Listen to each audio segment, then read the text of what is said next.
الشيء الأساسي والمهم اللي لازم تعرفه عن الصديق الحقيقي هو الصديق اللي عنده حب ومخافة الله.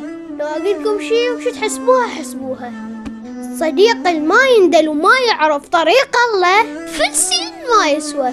كل احنا نتفق ان الصديق يقدر يخليك تسلك طريقين، اما طريق الحب والهداية، اما طريق السوء والمعصية، وانت اللي تختار يا طريق تمشي بيه. الصديق الحقيقي من يشوفك ضايج يجي يقول لك الا بذكر الله تطمئن القلوب، مو الصديق اللي من يشوفك ضايج تعال هاك جقارة دخن، او يعطيك نوع من المخدرات ويقول لك بس اشربها وراح ترتاح، وبالتالي من راح تشربها راح ينهجم بيتك وبيت الخلفون.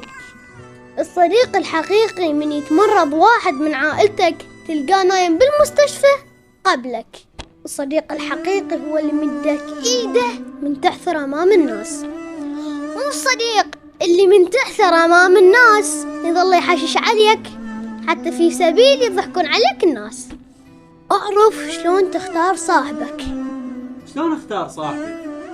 سهلة، دور صاحبك وبموقفك جربه، تشوف مو كل وادمك صحبه، اكل يشلع بقلبك لما نتماشي،